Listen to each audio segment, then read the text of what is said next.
جنہوں نے آپ کی شان اقدس میں ارض سمائی کر رکھی ہے. تو نبی رحمت صلی اللہ علیہ وآلہ وسلم نے جہاں ایک طرف عام معافی کا اعلان کر رکھا تھا، یہاں رسول اللہ نے فرمایا کہ نہیں، انہیں معافی کا اعلان نہیں. انہوں نے اللہ کے پیغمبر کی احانت کی ہے، توہین کے مرتکب ہوئے، گستاخی کی ہے. فرمایا کہ اگر انہوں نے کعبے کا غلاف پکڑ رکھا ہو یا اپنے آپ کو کعبے کے غلاف کے اندر چھپا لیا ہو، کسی بھی صورت میں ہو، فرمایا انہیں وہی قتل کر دیا، انہیں مہلت ہی نہ دی جائے. کیونکہ نبی کریم علیہ السلام سراپا رحمت ہے، لیکن امت مسلمہ کو یہ پیغام دیا جا رہا ہے کہ تمہارا نبی سراپا رحمت ہے، لیکن اس سراپا رحمت نبی کی شان میں اگر کوئی گستاخی کرتا ہے تو وہ اس کے لیے کوئی معافی نہیں. اگر اسے بھی معافی دے دی جاتی اس وقت، اگر رسول اللہ معافی دے جاتے تو یہ کلیہ بن جاتا، ایک اصول بن جاتا. لیکن نبی کریم صلی اللہ علیہ وسلم نے معافی کا اعلان نہیں فرمایا. اس کے بعد اگلی آیت میں فرمایا کہ اگر کوئی اپنے محسن کے احسان پر شکریہ ادا کرنے کے بجائے ناشکری کرے، سرکشی کرے، تو وہ احسان کا سلسلہ بند کر دیتا ہے. یہ دنیاوی دستور ہے کہ اگر کوئی احسان کرے اور ہم بجائے اس کا تشکر ادا کرنے کے، اس کا شکر ادا کرنے کے سرکشی کا دکھائیں، اس کے خلاف بغاوت کرے، تو وہ محسن ہمارا پھر آئندہ محتاج ہو جاتا ہے کہ اب احسان نہیں کرنا. ہم نے دیکھ لیا ایسے. لیکن اللہ کریم ارشاد فرماتا ہے کہ تم کتنی ناشکری کرتے ہو، ہم تمہارا نسبت نہیں کرتے. تم کتنی نافرمانیاں کرتے ہو، لیکن ہماری طرف سے عنایات اور رحمت کے دروازے بند نہیں ہوتے. نہ ہم تمہارا پانی بند کرتے ہیں، نہ ہوا کا ترسیل میں نظام بند ہوتا ہے، بلکہ مہلت دیتے ہیں. اور ہم انتقامی کارروائی نہیں دیتے، بندے کو مہلت دیتے ہیں. اور اللہ سبحانہ و تعالیٰ نے ارشاد فرمایا کہ ہم نے ایک جامع نظام حیات قرآن کریم کی صورت میں تمہیں عطا فرمایا، تو لوگوں اسے پڑھو، اس کی اتباع کرو تاکہ تمہیں کامیابی نصیب ہو. اس کے بعد اگلی آیات میں ارشاد فرمایا کہ یہ دنیا کی زندگی عارضی ہے اور اللہ کی عدالت میں تم نے پیش ہونا ہے، اور وہاں تمہیں کوئی راہ فرار نہیں ہوگا، تم وہاں سے بھاگ نہیں سکتے. جب اللہ کے حضور پیش کیے جاؤ گے تو اس وقت تمہاری زندگی کے سارے کرتوت تمہیں بتائے جائیں گے. اگر اعمال اچھے ہیں تو وہ اعمال حسنہ تمہیں بتائے جائیں گے اور اس میں بہترین نظر دیا جائے گا. اور اگر اعمال سیئہ ہیں، برے اعمال ہیں، بد افعال ہیں، تو اللہ کے لیے ارشاد فرماتا ہے تو پھر تمہیں سزا دی جائے گی. اور وہاں تم جھوٹ نہیں بول سکتے، وہاں تم دھوکہ نہیں دے سکتے. دنیا میں تم جھوٹ بول دیتے ہیں، دھوکہ بھی دے دیتے ہیں، اور دھوکہ دینے کے بعد خوشی ہوتے ہیں کہ سامنے والے کو ہم نے دھوکہ دے دیا، دھوکہ دینے میں کامیاب ہو گئے. یعنی ہمیں اس بات میں ملامت نہیں ہوتی.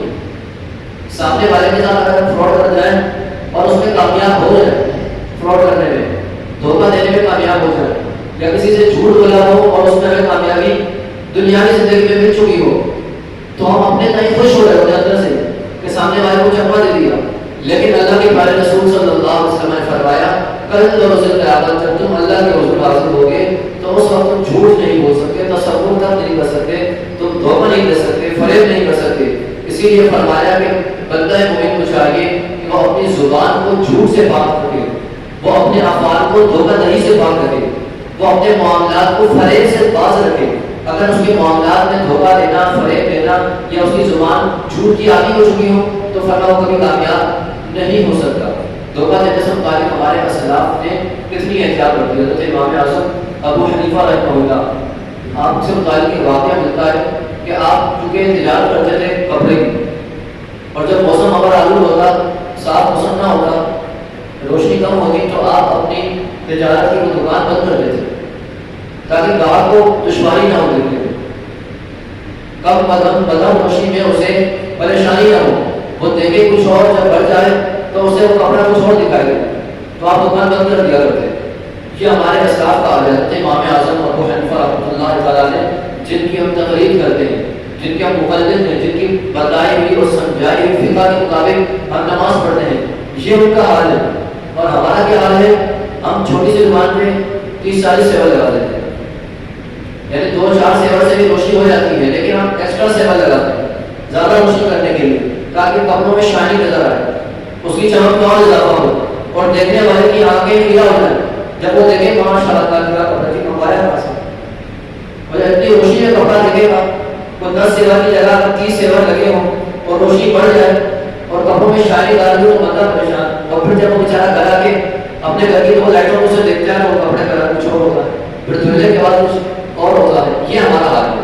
یعنی ہم اپنے افعال پر جائزہ لیں، اپنے اعمال کا جائزہ لیں، کوئی بھی فیلڈ اٹھا لیں، ہر فیلڈ میں، ہر کاروبار میں ہم دھوکہ دینے اور اس کے بعد خوش ہو رہے ہوتے ہیں، ملاوٹ کرنے میں ہم آگے ہو چکے ہیں۔ جناب سیدنا ابو ہریرہ رضی اللہ تعالیٰ عنہ نے ایک شخص کو دیکھا کہ وہ دودھ میں پانی ملا رہا تھا، تو جناب ابو ہریرہ کی آنکھوں سے آنسو جاری ہو گئے، تو صاحب نے پوچھا کہ آپ کیوں رو رہے ہیں، وجہ کیا بنی؟ تو آپ نے فرمایا مجھے عذاب یاد آ رہا ہے، اور رسول اللہ صلی اللہ علیہ وسلم نے جو اس سے متعلق وحید ارشاد فرمائی، مجھے وہ وحید یاد آ رہی ہے کہ اللہ کے محبوب صلی اللہ علیہ وسلم فرماتے ہیں جو ملاوٹ کرتا ہے کل بروز قیامت اس سے کہا جائے گا جس چیز کی اس نے ملاوٹ کی ہے ان دونوں کو علیحدہ کرے۔ اب دودھ کا پانی ملا دیا کر اسے کیسے علیحدہ کرے؟ وحید سنی کہ اس قدر سخت وحید ارشاد فرمائی کہ جن چیزوں میں ملاوٹ کی جا رہی ہے انہیں علیحدہ کرے، اور پھر انسان کو اسی عذاب میں مبتلا کیا جائے گا اور اس کی آنکھوں اور اس کے کان اور اس کے جسم کے دیگر اعضاء کو پگھلا دیا جائے گا۔ نبی کریم صلی اللہ علیہ وسلم نے انتہائی سخت لفظوں میں دھوکہ دینے، فریب دینے اور جھوٹ بولنے کی واضح ارشاد فرمائی ہے کہ ایک اہل ایمان، صاحب ایمان اور بالخصوص رسول اللہ صلی اللہ علیہ وسلم سے قلبی تعلق رکھنے والے کو یہ زیب نہیں دیتا کہ وہ کسی کو دھوکہ دے۔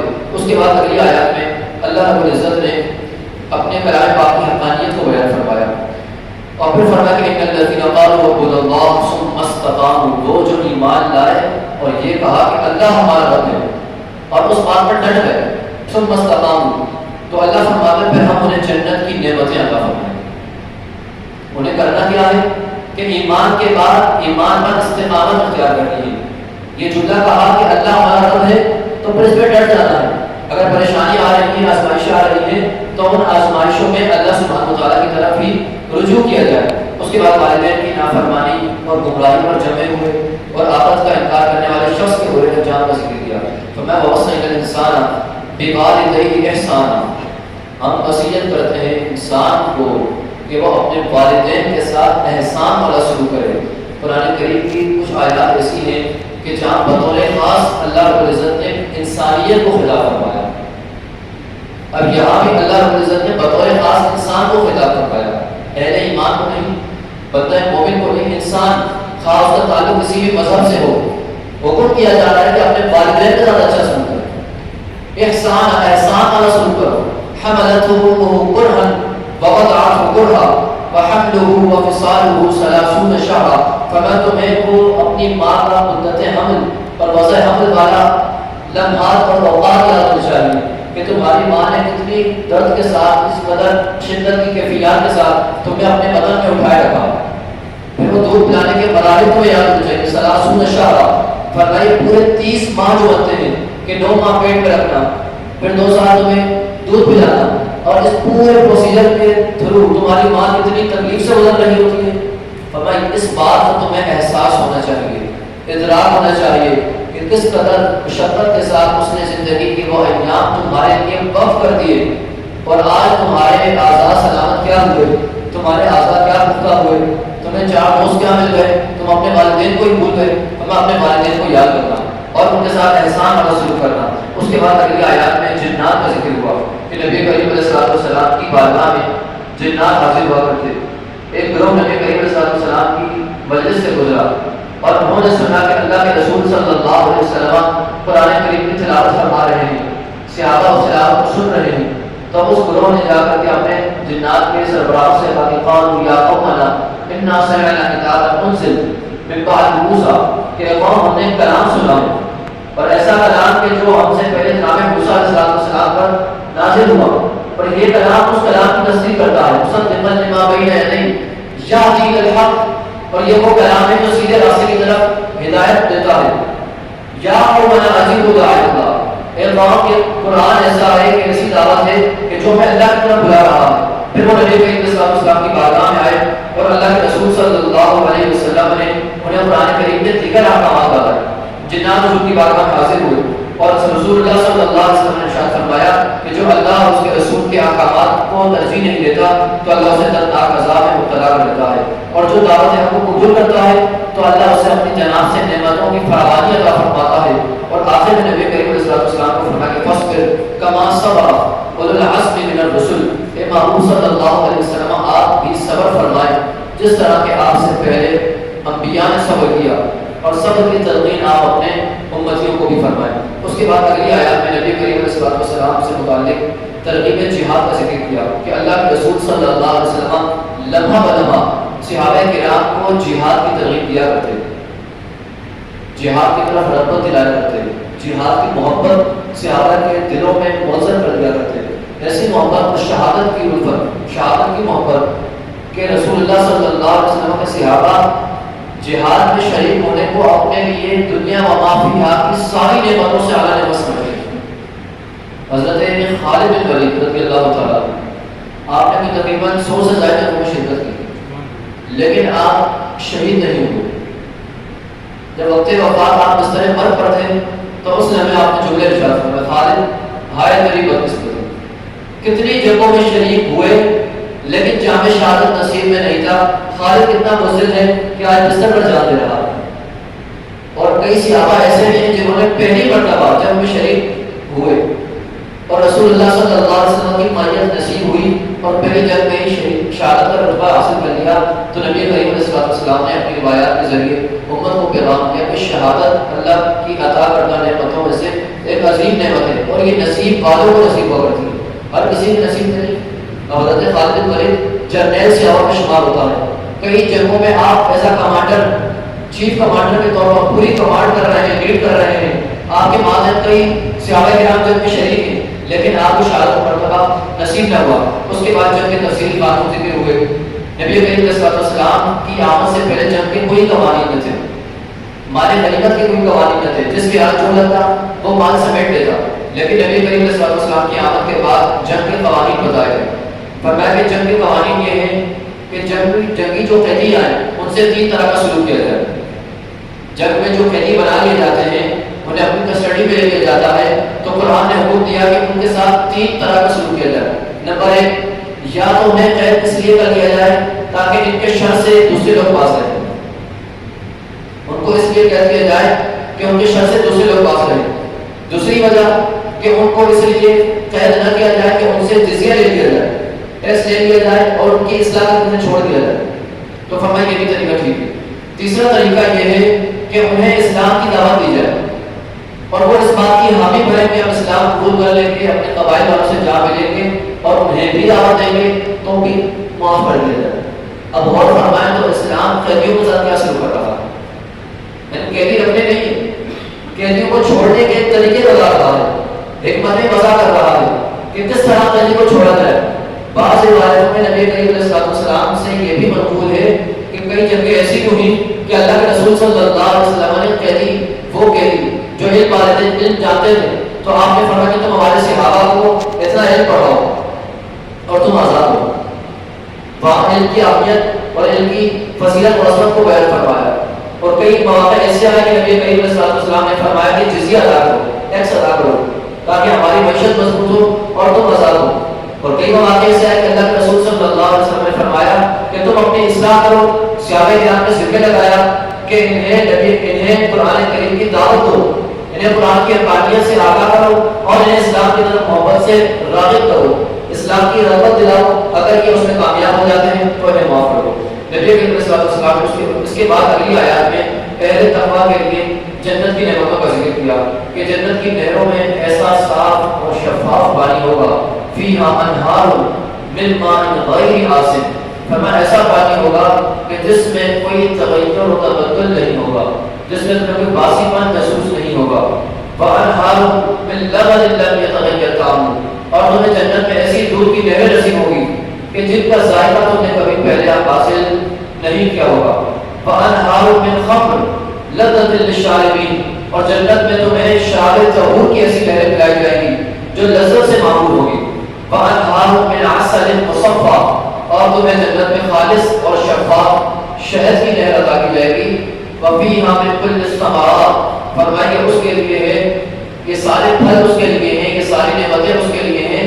ومغفرۃ من ربہ، یہ ساری مغفرتیں اس کے لیے ہیں کہ جو اپنی زندگی کو بہتر انداز سے گزارے۔ اس کے بعد اگلی آیات میں اللہ رب العزت نے ارشاد فرمایا کہ افلا یتدبرون القرآن، یہ جو قرآن پر غور نہیں کرتے، ام علی قلوب اقفالها، کیا ان کے دلوں پر قفل چڑھ چکے ہیں، تالے لگے ہوئے ہیں، تو یہ قرآن کو پڑھنے کے بعد قرآن کی تعلیمات پر عمل نہیں کرتے، ان کے دل اتنے زنگ آلود ہو چکے ہیں ان پر اتنے غفلت کے پردے چڑھ چکی ہیں کہ یہ قرآن کی احکامات پر عمل نہیں کرتے. اللہ سبحانہ وتعالیٰ فرماتا ہے کہ جن کے دلوں میں نفاق کی بیماری ہو، جن کے دلوں میں منافقت اور نفاق کی بیماری ہو، فرمایا کہ وہ کبھی بھی اللہ رب العزت کی بارگاہ سے اجر کی امید نہ رکھیں. وہ کبھی بھی رائے حق اور رائے ہدایت کی امید نہ رکھیں جب تک دلوں میں نفاق ہے. فتح جن کے دلوں میں نفاق نہ ہو تو فرمایا کہ اللہ رب العزت انہیں ہدایت کے لیے، ان کی ہدایت کے لیے رہنمائی فرماتا ہے. اور جن کے دلوں میں نفاق ہو، اللہ کے رسول صلی اللہ علیہ وسلم کی ایک روایت ہے، راوی حضرت انس بن مالک رضی اللہ تعالیٰ فرماتے ہیں کہ اللہ کے رسول صلی اللہ علیہ وسلم نے فرمایا کہ جس کے دل میں نفاق ہو، اللہ اسے کسی نہ کسی موقع پر اس کے جملوں سے ظاہر فرما دیتا ہے. یعنی اگر بندے کے دل میں نفاق ہو کسی بھی معاملے کو لے کر، تو کسی نہ کسی لمحے کو نفاق ظاہر ہو ہی جاتا ہے. اور نبی کریم علیہ الصلوۃ والسلام پر جب یہ آیات نازل ہوئی نفاق سے متعلق کہ منافقین آپ کے ساتھ نفاق رکھتے ہیں، دلوں میں کینہ رکھتے ہیں، دلوں میں بغض و حسد رکھتے ہیں، یہ آپ سے اور اسلام سے سازشیں رچاتے ہیں، تو نبی کریم علیہ الصلوۃ والسلام کے سامنے پھر کوئی منافق نہ بچا. آپ بڑے سارے ممبر آ گئے اور آپ نے نام لے لے کر منافقوں کو مسجد سے باہر نکال دیا. فرمایا کہ اب تک اللہ نے تم پر پردہ رکھا ہوا تھا، لیکن آج اللہ نے پردے ہٹا دیے. اسی سے انسان کو، امت مسلمہ کو حکم دیا گیا، پیغام دیا گیا کہ نفاق کی بھی ایک حد ہے. دلوں میں اگر منافقتیں ہیں، رنجشیں ہیں، عداوتیں ہیں، انتقام لینے کے جذبات ہیں، تو اس کی ایک حد ہے.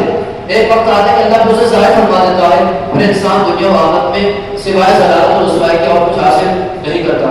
اس کے بعد اللہ سبحانہ وتعالیٰ نے ارشاد فرمایا، مسلمانوں سے فرمایا کہ تم ہمت نہ ہارو اور کفار سے دوستی کی امید نہ رکھو. وہ تمہارے لیے کبھی بھی حمایتی نہیں ہوگی، وہ تمہاری کبھی بھی نصرت نہیں فرمائیں گے، تمہاری کبھی مدد نہیں فرمائیں گے. ہمیشہ اللہ سبحانہ وتعالیٰ کی ذات پر بھروسہ رکھو، توکل اللہ کی ذات پر ہو، اور اللہ کی ذات پر توکل اور اعتماد کرنے کے نتائج یہ نکلیں گے کہ اللہ فرماتے ہیں کہ دن اچھے آئیں گے، بہترین دن آئیں گے. تم اپنا ماضی بھول جاؤ گے. جب اچھے دن آئیں گے ساری مشقتیں، ساری اذیتیں، ساری تکالیف بھول کر تم ان راحتوں میں کھو جاؤ گے. پھر اگلی آیات اللہ فرماتا ہے کہ جو قوم ہماری آیات سے روح گردانی کرتی ہے اور ہماری آیات کو ترجیح نہیں دیتی، تو اللہ فرماتا ہے پھر ہم اس کی جگہ اور قوم لے آتے ہیں، ہم اس کی جگہ اور لوگ لے آتے ہیں. پھر وہ ہماری طرف آتے ہیں، اگر وہ بھی نہ آئے تو اس کی جگہ پھر اور قوم لے آتے ہیں. اللہ کریم کی بارگاہ میں دعا ہے کہ اللہ پاک ہمیں دین کے ساتھ مخلص رہنے کی توفیق عطا فرمائے اور اخلاص کے ساتھ خدمات دین میں پیش کرنے کی توفیق عطا فرمائے. الحمدللہ.